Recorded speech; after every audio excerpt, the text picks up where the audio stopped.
Hello everyone, I'm Maggie Shane and this is the Coffee House Blog. Today's post is Magic Words with special guests Kari Townsend, Eileen Dreyer, and Brenda Stanley. Get some coffee or tea and a lovely snack and settle in for a chat with the ladies. Authors Brenda Stanley, Eileen Dreyer, and Kari Townsend stopped by to offer their input on the topic of the day, magic and ritual ways we approach our writing. Storytellers are magical people, I think. We make marks upon pages that cause other people to feel whatever we want them to feel. We can make them feel happy or sad or frightened or aroused, all by the way we arrange letters on a page. So it's not surprising to learn that some storytellers also use magical rituals, habits, or charms in their work. Doing the same thing in the same way every time is a ritual. That's the definition. And over time, rituals gain power just by our repetition of them. It's kind of a mutual charging exchange, I guess. I have this set of keys. There are 18 of them. They belong to my husband's grandfather. I have no idea why he gave them to me, but he did.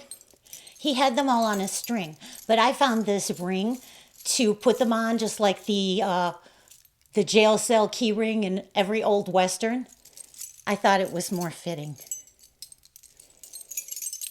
I keep these keys near me all the time.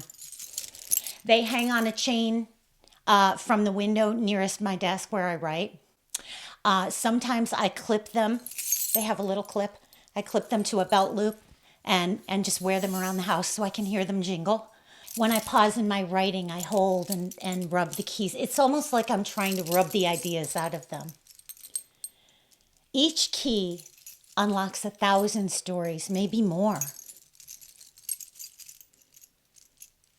Aren't they wonderful? They're filled with stories. People held these keys in their hands maybe a couple of 100 years ago, going by the age of them. They carried them around through their lives. They unlocked doors or strong boxes or cabinets or desks or secret rooms. For me, they unlock stories. I'm so into my keys that I decided to ask some of my storytelling pals what magical woo-woo source of writing habits they have around their writing. My first reply came from New York Times bestseller Eileen Dreyer, author of Just One Kiss, which is coming out in just 2 weeks from Tuesday. So February 24th, look for Just One Kiss. And here's what she had to say. My magic is the fact that it took me years to trust my subconscious. I call it the ooze. A character will walk onto the page, and I finally know to leave her there until she explains herself. If I have a problem, I shove it into the ooze and let it marinate, and then suddenly days later, the answer pops up. It's just like my current release, Just One Kiss. My heroine shows up at the hero's house to ask him to release a friend from their engagement. And suddenly there are 2 little girls, one of which she has to save from falling from some shelves she's climbed. I had no idea who they were. I set it aside for a few days, came back to realize that they were the daughters of the hero's cousin, who he'd inherited along with his new title. Trust the ooze, it never fails. That was a great answer, Eileen. I also love when a new character shows up and I have to wait to figure out who they are. That's how it was with the guy in the sombrero who kept showing up in the Texas Brand Generations series. He turned out to be a very important character. This is one of the things that kind of makes me feel as if story flows through me rather than from me. Also, I love that, Eileen, you call your stuff the ooze. I call mine the stuff. Next, I heard from national best-selling author Kari Townsend of The Well-Laid Trap, in which Lyra Wells must untangle a slow-burn mystery of loyalty, magic, and desire before she becomes the final piece in someone else's design. Hi guys, my name is Kari Townsend. The latest book series that I've been working on are my Wishville Cozy Fantasy Mystery Series. And my friend Maggie Shane asked, are there any like rituals or things that we do as authors when it comes to writing? And it made me remember that sometimes when I get stuck, I read the last chapter that I've written and I put a notebook right next to my bed. I end up having the craziest dreams, and I usually wake up with something really cool to add to the story. There's probably more things I do, but for now, that comes to the top of my head. What do you do? I love your process, Kari. Now I'm going to try it. I almost always start my writing by reading the previous chapter that I wrote the day before, the previous scene that I've written the day before.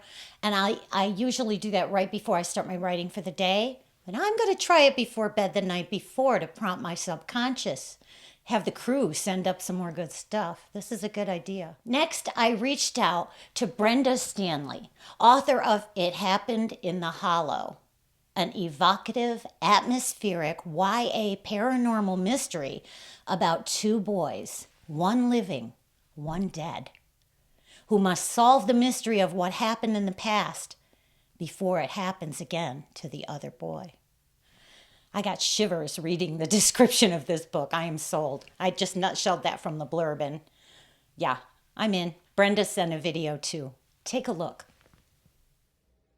Hi, I'm Brenda Stanley. Some of the things I do to get ready to write are simple, but they seem to work for me, and they're things that I've done for years. First is I light a candle. It just seems to set the mood. Second, I always have a cup of tea. And third is that I turn off my cell phone and literally set it outside of the room so I won't have the temptation to just pick it up.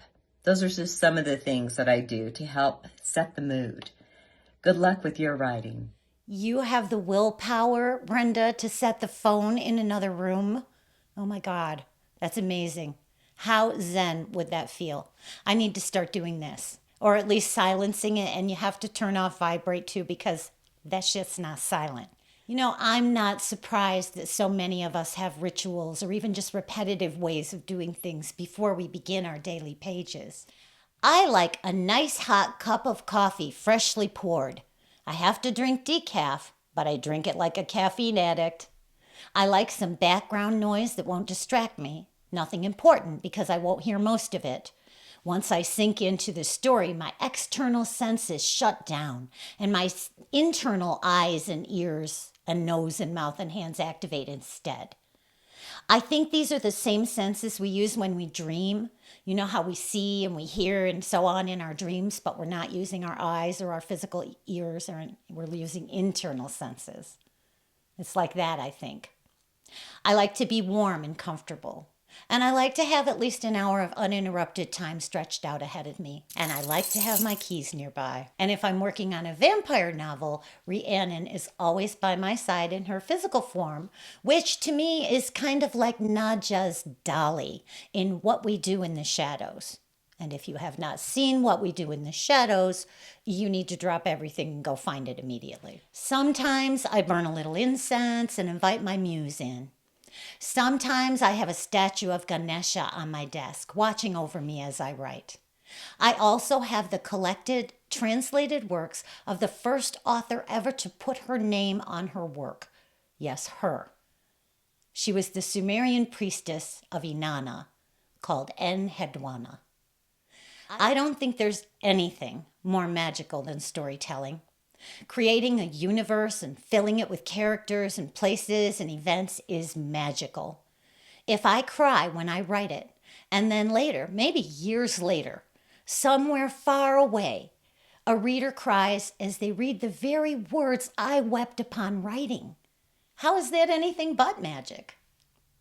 I have transmitted my emotions to her across time and space by way of lines on a page or screen. What could be more magical than that? I hope you enjoyed this post. I love having other authors in to visit, don't you? Next week, We'll talk about the greatest villain I ever created, Mordecai Young, from the romantic thriller series Danger After Dawn.